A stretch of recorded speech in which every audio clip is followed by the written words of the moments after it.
Hello and welcome to Extreme Gameplays, where I play games stylishly. Today I wanted to talk about God of War 3's Japanese port of the game and compare to the US version of God of War 3. I played the Japan version on stream and it was very entertaining for a lot of reasons, mainly the voice acting.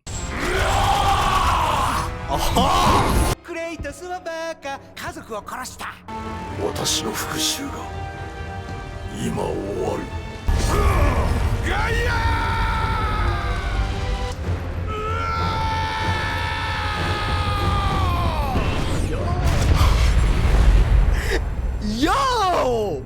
The link to the stream Vods will be in the description so you can watch it yourself. Today I'm here to talk about the differences that I noticed while playing the game. There aren't really a lot of differences except for some censorship and some stuff regarding civilians. And I'm gonna be tackling it right now. I just wrote them down in my book while playing the game. So let us not waste any more time and get into it. I'll be comparing God of War 3 Japan version, we'll call it the JP port, with the God of War 3 remastered Western version, we'll call it the US port. So to start it off, the main differences other than the censorship is regarding the civilians. In the original Western port of the game, the civilians vary. You have normal men and ladies, random people running around, scared and screaming, all scared from the twilight that is set upon them by the ultimate villain, Kratos. You, as Kratos, run into a lot of situations where civilians are in the way. Sometimes you're forced to eliminate them, some other times it's just optional, they're running around. Now, in the JP port, there are no literal civilians in the game. What you got are quote-unquote soldiers. They have these little helmets and armor pieces on to signify that they are not random civilians.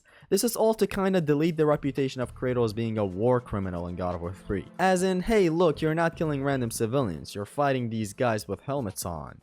Yay! And did I mention that this goes on for everywhere? Even this guy before making it to Helios is the same. Now you might have also noticed something else here. I'm only mentioning the men. What about the ladies? There are none. There you go, that's your answer. If she breathes, she's a god!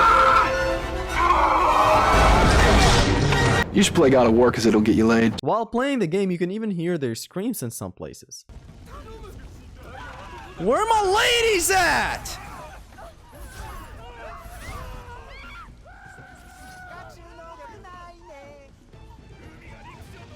There's not a single lady in sight. Who's this lady screaming? More cover up for what Kratos does in this game, I see. Look, he's not killing women. Don't be ridiculous. Now that's one thing. There's also something else regarding the civilians. You cannot choose to fight a civilian in the combat arena. Again, this is more to further prevent you from getting into a situation to fight them.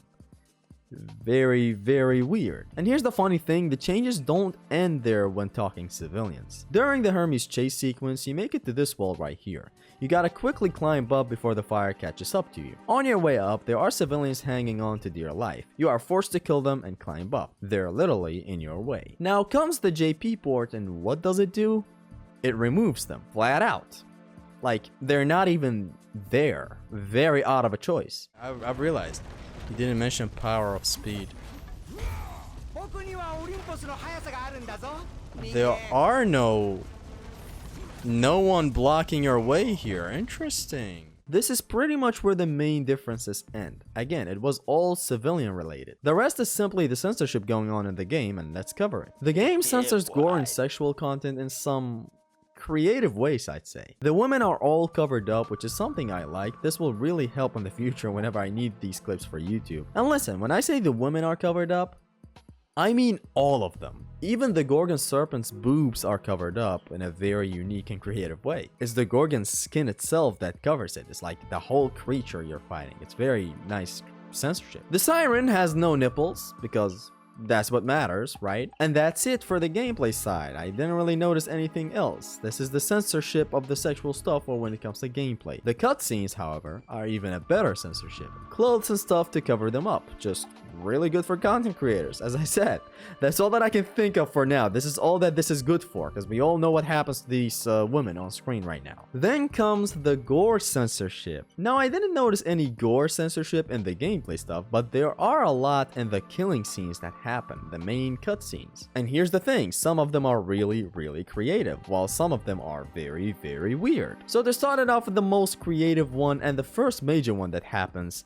Helios. The camera work makes this such a nice censorship. I love how brutal and bloody the original is, but this right here is just, I think, just as good as the other one. It shows Kratos' face from up close as he's committing the deed, and the aftermath just shows the head of Helios. Very nice and creative censorship that I didn't expect. It looks like some manga panels, but made into an anime or something. I don't know, it's very, very good. Anyways, then comes the Hermes censorship, which is another camera work. Notice how the censorship happens on the impact of the hit. They don't care about what happens after, which is a mutilated Hermes crawling away. It's just the exact hit where the camera zooms in on, not the aftermath. My chat also noticed that Hermes does not have bones. Clayface in this motherfucker, I swear. Then comes the next censorship, Hercules. It happens when you're punching him with the Nemean cestus. His face stays intact after all these hits. Look at this handsome man, he could kill the Titans with that jawline. Even in the aftermath, if you interact with his face, it's clean. He's just sleeping with his eyes open, underwater. And then the last gore censorship that I noticed was this very odd one when Kratos stabs himself at the end of the game. There is less blood when he stabs himself, which is just... why? What are you trying to hide? He's stabbing himself. End of story. But anyways, this was a very interesting part of the game. The Japanese voice acting was really impressive and fun to listen to. The censorship is sometimes good and some other times I don't even know why they tried to censor anything. All in all, these were the differences me and the chat noticed while playing the game. This is where we reached the end of the video. I hope you guys enjoyed it. Please like and subscribe. We made it to 30k the other day. Let's keep pushing to 40 and then 50. Thank you very, very much. I am so thankful to have you guys. It has been your Extreme Gamer Zesty. Peace!